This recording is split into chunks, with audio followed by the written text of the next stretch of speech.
You want to talk plants? How to press plants. Well, we need several pieces of hardware, if you want to call them that. This is a plant press, or actually a quarter or even a sixth of a plant press. I like to have the straps ready from the beginning of how much or how little I think I'm going to stack this up. Then, besides that grid of this really big board, okay, it could be smaller. In fact, the second half of this, it's going to be like this. And I like the fact that this is aerated. Okay. Then I need cardboard.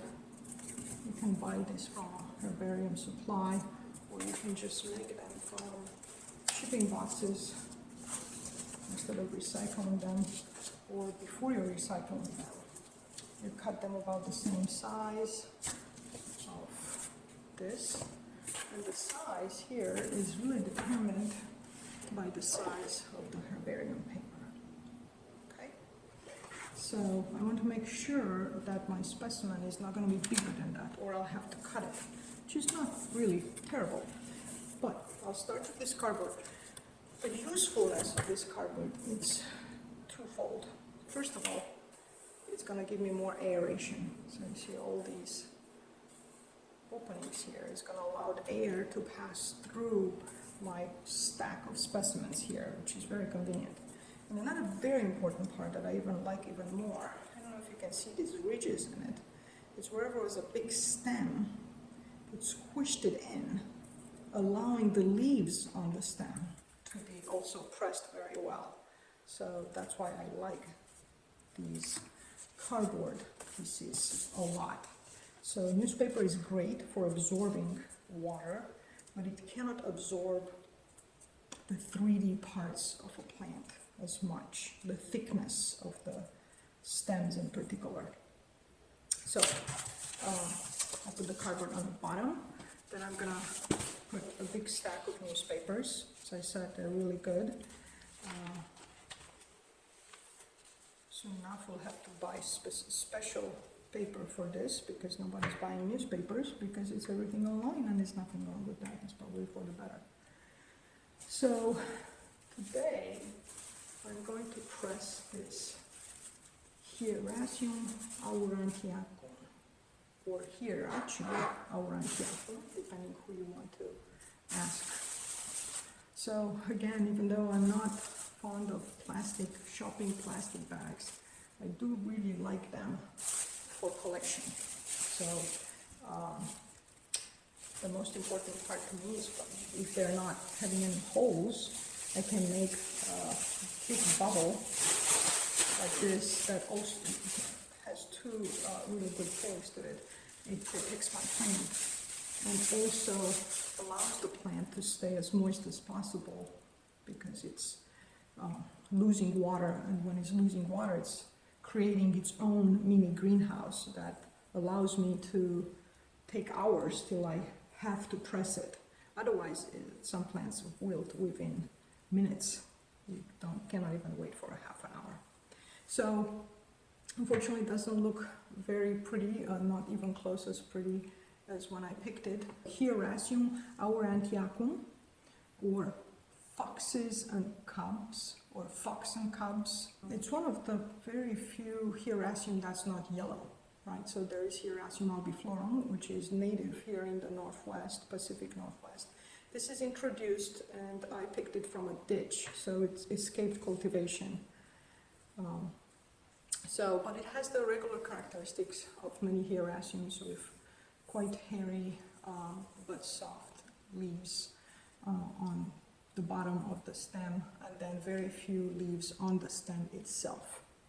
See, you notice that I already bent it so I can put it easily in the bag, but I usually attempt to bend it in a way that it fits to my herbarium paper eventually. I don't want to put it on the herbarium paper now yet, because it's quite dirty and moist, and I want to keep them clean. So I'm going to arrange it as nice as I possibly can. You could come back in a couple of days and rearrange it while it's even more manageable. It's more malleable. But I don't want to revisit every specimen that often. So I like to have it pretty well from the beginning.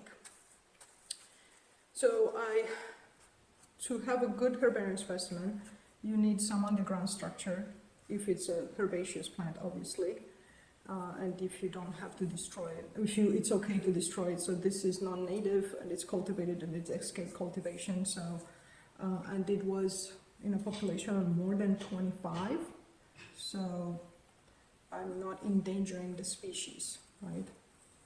So you want some root structure or some underground structure if they have more than just roots. So they have some underground stems. This one only has an underground root, which looks pretty taproot. It came out pretty easily, as I said, it was from a ditch in a relatively soft soil, not wet, but soft.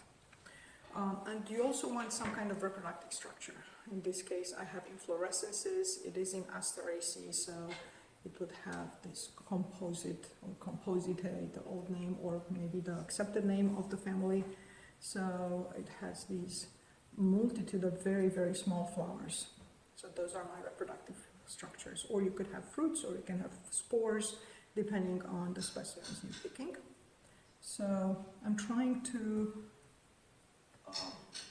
arrange them as nicely as possible. And remember that once it's completely dry, it's going to be so stiff that you cannot rearrange it. All you can do is just cut it and re-glue it, which is not a terrible idea either. But if it's not too difficult and you have time, arrange it as much as possible. These have very small inflorescences, so I don't have to fight them like I would do with a daisy or something else, or a sunflower, something bigger. So it's relatively easy to spread them out. I'm going to put a couple layers of newspapers. And then also, the other part, I didn't talk about it yet, is this. It's a very absorbent type of paper you can buy from herbarium supplies. It's pretty much what we used to use a long time ago to absorb extra ink when we didn't have all fountain pens or any other pens. So you had this ink that you had to keep on drying it up. So that's pretty much the function for it. Then I'm coming back with another cardboard. And I could put another absorbing paper here, okay? So my plant should never touch this absorbing paper and these cardboards, okay? And the reason for it is because usually I could get rid of newspapers much quicker than I want to get rid of these cardboards and this absorbing paper that we usually pay for, right? So I can put another one here to be on the bottom. Basically, I'm making a sandwich in between those. Come up with more newspapers. I picked 3 specimens. As I said, it was a population more than 25, so I wasn't too concerned. And this one also shows a little structure that probably it's a rhizome or a runner, underground stolon of some kind. So that would be an interesting part of an interesting characteristic of this species. Okay. So again, I'm trying to arrange it as nicely as possible. It's very important to have at least one leaf on the ventral side, the back side, the bottom side, the underneath side, because many times that would be different than the top side. I would like to have at least one of these specimens with the stem bent only once, so I don't want to bend it several times. I want to again double check it. Will it fit on a herbarium paper? And it looks like this stone, it won't. So I need to play with it some more and maybe even give up on having the stem in only one line. So as I said, it's an interesting characteristic to show these horizontal, either right above the ground or underground stolons that they have. But if I don't have this reproductive part, it won't be clear what species is it. So it's very important to have all of these. Okay, so that's about it. I'll hold it or come with the newspaper on top of it. So that it's arranged nicely. I can keep on playing with it just like that. So, to see, it's the stand here nicely and the inflorescence is spread out. Okay. And I need these absorbing paper. Back to my cardboard.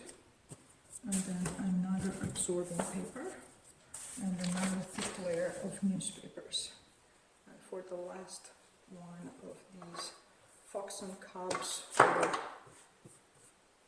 orange hawkweed, the common name in English for herbarium, it's hawkweed. But in European English, it's called fox and cubs, while in this area of Pacific Northwest, it's orange hawkweed. Again, double checking, is this going to be too big? And it looks like it's right about at the edge. I also want to always make sure that I am within the limits. The newspaper is so much longer, so I have to make sure that my specimen doesn't go beyond the absorbing paper and the cardboard dividers. Okay, so that would be it, I believe. That will cover it. So that works out pretty nice. And again, I want my inflorescences to be nicely spread out. Very curious what color would they be, if I can press them to maintain some of their orange. And then one more of these layers of absorbing paper and another very sturdy or sturdier cardboard. And then at the top, also very important, I want to label it with the date and the species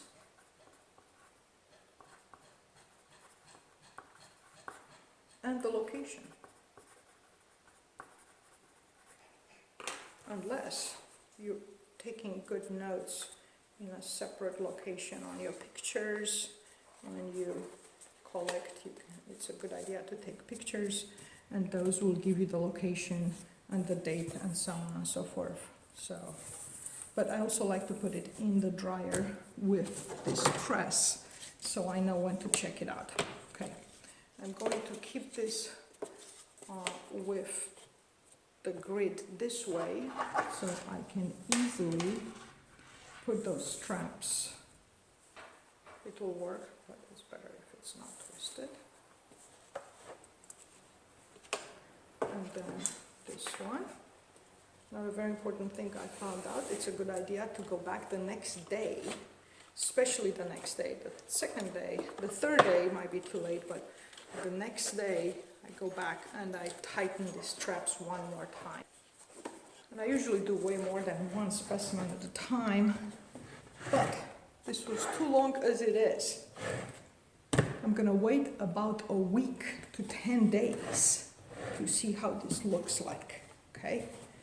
But tomorrow, so first I'm gonna put it in the dryer, a special dryer for herbarium specimens, not your washer and dryer. And I'm going to set it up for about 25, so room temperature, not too hot. If it's too hot and it's a lot of water, it cooks them. I don't want to rush it too much.